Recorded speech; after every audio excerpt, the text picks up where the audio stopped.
인문학을 공부하는 사람으로서의 정체성을 잃어버릴 것 같다는 생각을 했었던 것 같아요. 여기서 공부는 계속 하지만 다른 시스템을 내가 한번 만들어 보기 위한 시도들을 했었던 것 같습니다. 좋아하는 거 말고 잘하는 거 하세요. 여러분들도 남들보다 뭔가 그래도 내가 이거 정도는 더 잘한다, 이거는 더 많이 배웠다라고 생각하시는 부분이 있으면 주저하지 말고 그걸 좀 밀고 나가셨으면 좋겠습니다.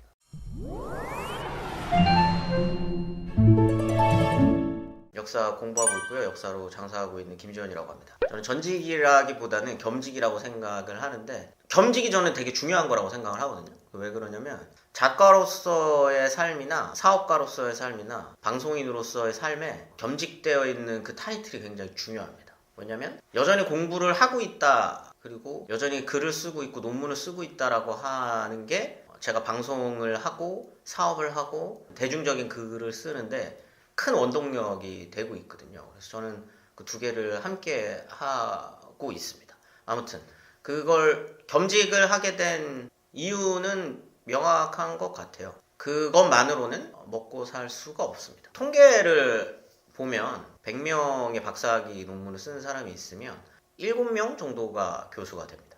교수뿐만 아니라 정규직까지 포함해도 한 7명, 100명 중에, 그러니까 7%인 거죠. 이분들 외에 90명이 넘는 분들은 뭐하고 사는지 알 수가 없어요. 그리고 저도 논문을 쓰게 되면 아마도 그렇게 됐겠죠. 슈카 채널에서 한번 이 문제를 한번 다뤘더라고요. 대한민국 인문학 박사 학위자들 평균 연봉을 슈카가 한번 계산을 했었는데 2천만 원으로 나왔어요. 그게 현실인 거죠. 저랑 같이 이제 사업을 하는 동료분이 그걸 보내주시면서 야 진짜 심각하다 이렇게 얘기를 하셨는데, 저는 그걸 보면서 2천만 원이나 번다고? 라고 생각을 했거든요. 그만큼도 못 보는 사람이 더 태반일 거예요. 그렇기 때문에 그것만으로는 먹고 살 수가 없었습니다. 그러다 보니까 자연스럽게 제가 잘하는 다른 일을 찾아야 했었고, 제가 잘하는 다른 일이라는 건 당연히 제가 10년을 넘게 뭐 학부까지 포함하면 그래도 한 15년을 공부한 건데, 15년을 공부해 왔었던 걸 좀 의미 있게 판매할 수 있는 방법이 뭘까를 고민하는 거였어요. 그게 가장 제가 잘할 수 있는 일이라고 생각을 했었던 거였고, 그래서 팟캐스트를 시작을 하게 됐고요. 팟캐스트를 시작을 하니까 들어주시는 분들이 조금씩 늘어났습니다. 그거를 통해서 또 다른 사업 제안이 들어오게 되고, 그래서 또 다른 사업에 손을 대게 됐더니 또 그걸 또 열심히 하다 보니까 그거 자체로 막 엄청난 성공을 하진 못하더라도 또 다른 기회들이 생겼어요. 이번에는 돈을 줄 테니까 판을 한번 캐어볼래? 그걸로 또 시작을 하다 보니까 그 사업에서 나오시는 모습들을 봤는데 방송 한번 출연해 주시겠어요? 라고 이제 자연스럽게 연결이 되고, 그러다가 또 방송 일을 시작하게 되고, 그 방송을 보고 방송에서 말씀 되게 잘하시던데 대중서 한번 써보실래요? 라고 해서 또 책을 쓰게 됐고, 이런 게 유기적으로 이렇게 엮여 들어갔었던 것 같아요. 그래서 저는 아까 전직이라 안 하고 겸직이라고 한 게, 이 모든 것들이 저는 다 연쇄되어서 지금도 일어나고 있다라는 생각이 들어가지고 한번 시작했더니까 걷잡을 수 없더라고요. 그래서 그러다 보니까 그냥 지금까지 하던 일을 그만두지 않고 다 이어나가면서 연달아서 하고 있는 것 같습니다. 7%의 제 인생을 걸고 싶진 않았었던 것 같습니다. 사기 같았어요. 그냥 뭔가 그 기대 하나로 그거 하나만 바라보면서 달려가다가 모든 걸 다 망쳐버릴 거라는 생각을 했습니다. 그거에 목숨 걸다가 정말 이상해지는 사람들을 많이 봤어요. 같이 공부했었던 사람들끼리, 그리고 정말 매일같이 밥 먹고 매일같이 술 먹고 공부에 대해서 논하고 했었던 사람들끼리 척지고 싸우고 그 자리 하나 때문에, 그런 모습들을 보면서 인문학 공부했었다는 인간들이 그 자리 하나 때문에 서로 암투를 벌이고 시기하고 서로 욕하고 다니고 막 이런 모습들을 보는 게 오히려 저는 인문학 연구자스럽지 않은 모습이라고 계속적으로 생각을 하게 됐습니다. 그래서 이 바닥에 있다가는 저 스스로가 인문학을 공부하는 사람으로서의 정체성을 잃어버릴 것 같다는 생각을 했었던 것 같아요. 여기서 공부는 계속 하지만 이 바닥에 이 시스템 안에서만 놀지는 말자라고 생각을 했었던 것 같고, 그래서 자연스럽게 다른 바닥을 찾아서 혹은 다른 시스템을 내가 한번 만들어 보기 위한 시도들을 했었던 것 같습니다. 지금도 이제 그거는 있는데 인문학의 특성인 것 같습니다. 그러니까 돈을 쫓는 학문은 아니거든요, 인문학이. 그리고 언제나 그런 어떤 자본화되는 것에 대한 경계와 비판을 하는 학문이죠, 오히려. 그 근본 가치는. 그러다 보니까 그것만을 10년 넘게 공부해 왔었던 사람이 사업을 해야 되는 입장, 그러니까 돈을 벌어야 되는 입장, 그리고 누군가의 주머니에서 돈을 꺼내야 되는 입장이 되다 보니까 지금도 익숙하지는 않은데, 인문학이라고 하는, 특히 제가 공부하는 역사학이라고 하는 이 학문을 상품화해 나가는 과정이 지금도 조금 힘든 것 같아요. 뭐 그런 거죠. 누가 봐도 잘 팔릴 것 같은 상품들이 좌판에 깔려 있음에도 나도 저런 걸 만들어야 하나?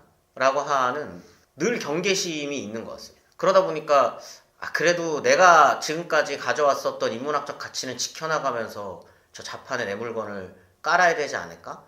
라고 하는 고뇌들이 지금도 있는 것 같아요. 근데 조금씩 그거는 버려가고 있는 것 같습니다. 이건 타협이라기보다는 오히려 그런 생각들이 좀 오만했었던 것 같아요. 좌판에 깔려있는 것들은 다 뭔가 인문학적 가치가 없었을 것이고 저거는 그냥 팔리는 데만 집중된 무엇인가였을 거야 라고만 생각했었던 게 오만이라는 거를 조금 깨닫고 있는 과정이고, 제가 갖고 있는 어떤 그런 지식과 성찰을 충분히 기존의 문법에 맞게 얼마나 더 잘 팔 수 있는지에 대한 타협이라고 하기보다 협상, 악수 뭐 이런 것들을 좀 진행하고 있는 것 같은데, 저는 그 과정이 결코 제가 지금까지 공부해 왔었던, 혹은 제가 지금도 가지고 있는 인문학을 공부해야 되는 이유나 인문학이 세상에 필요한 이유들을 내려놓는 것은 아닌 것 같아요.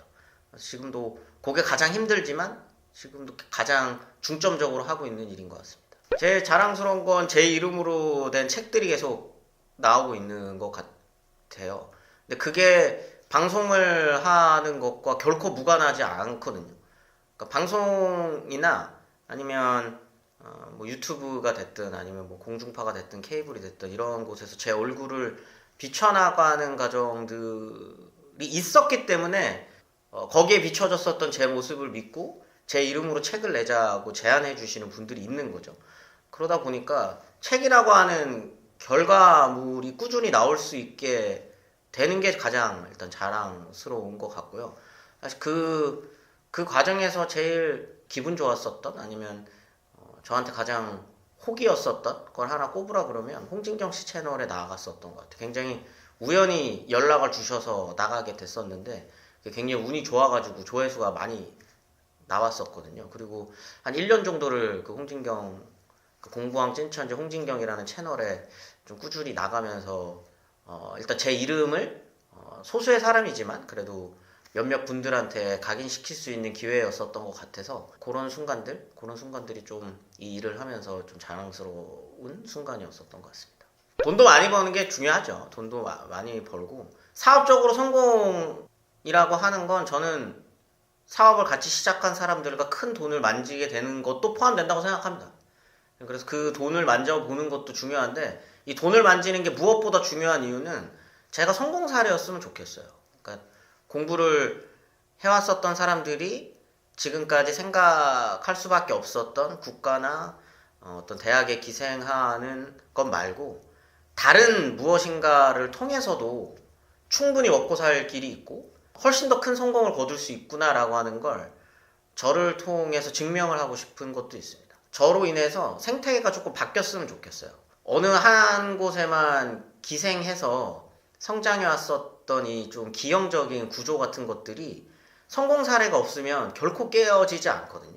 지금도 여전히 그 7%를 향해서 달려가는 수천 명의 사람들이 있다는 거죠. 근데 그들이 또 다른 생태계에서 훨씬 더 안정적으로 자기 먹거리를 챙겨나갈 수 있는 구조를 만드는 좀 시금석 같은 게 되었으면 좋겠다라는 생각을 합니다. 그러기 위해선 제가 큰 돈을 만져봐야겠죠. 그래야 좀 좋은 성공 사례가 될 수 있고 새로운 생태계가 열릴 수 있을 것이다라고 생각합니다.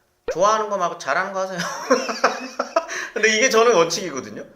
저는 항상 제 수업 때도 마찬가지입니다. 컨텐츠 수업을 대학에서 하고 있는데 그 대학에서 마지막 주차에 무조건 하는 얘기예요. 원칙을 하나 만들어라고 한다면 인문학 컨텐츠에 있어서는 제일 많이 배운 놈이 잘 판다는 원칙. 본인이 생각했을 때 남들보다 요 정도는 내가 더 많이 안다라고 생각하는 무엇인가가 있다면 그거는 놓치지 말고 그걸 파세요. 그리고 그걸로 성공의 밑거름을 만드시는 게 중요한 것 같습니다. 저는 제가 남들보다 그래도 15년을 더 공부한 무엇인가가 있었기 때문에 지금도 기회들이 계속 열렸던 거라고 생각을 하고 그것만 지금도 생각하면서 사업을 하고 있는 것 같거든요. 여러분들도 남들보다 뭔가 그래도 내가 이거 정도는 더 잘한다. 그리고 이거는 더 많이 배웠다라고 생각하시는 부분이 있으면 주저하지 말고 그거를 좀 밀고 나가셨으면 좋겠습니다.